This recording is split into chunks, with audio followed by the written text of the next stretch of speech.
Assalamu alaikum, barkanmu da sake kasancewa da PS News Hausa. Labaran namu ne yamma suna cewa da ɗume sa miyagun 'yan bindiga sun kai sabon hari jihar shugaban ƙasar Bari sun kashe mutane da dama.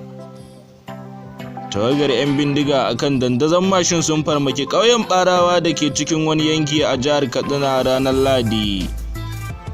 Kamar yadda rahotanni sun tabbatar da cewa maharan sun kwashe fiye da mintuna 90 suna aikata ta'adinsu inda suka kashe mutum 4.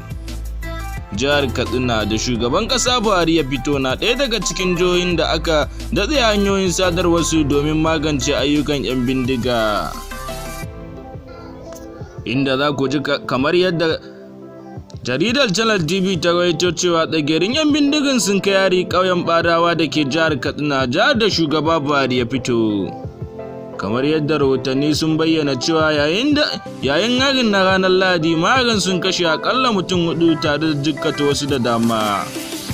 Wani mazaunin ƙauyen Ɓarawa ya shaida wa manema labarai cewa 'yan ta'addan ta da ƙayar bayan sun farmaki ƙauyen ne akan dandazon babura kuma kowanne ɗaya daga cikinsu na ɗauke da makami. Ya kuma ƙara da cewa 'yan bindigan sun kwashe fiye da mintuna 90 suka aikata ta'asarsu ba tare da samun turjiya daga jami'an tsaro ba, wanda ya sa suka samu damar cin karensu babu babbaka. Shin kana da wani labari da kake so a wallafa maka ko kuma wani abu da yake faruwa a yankinka? Za ka iya turo mana saƙo a pofox7@gmail.com. Za mu duba ingancin labarin sannan mu ɗora shi a duniya.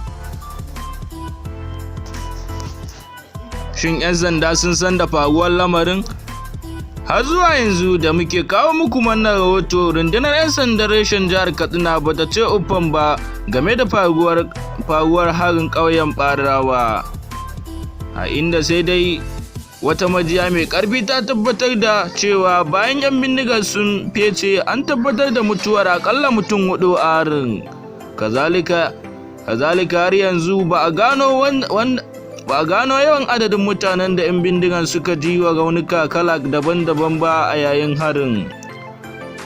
Hakanan kuma babu wani cikakken bayani kan cewa ko 'yan tada ƙayar bayan sun yi awon gaba da wasu mutane ko sun saci kayayyakin amfani na yau da kullum.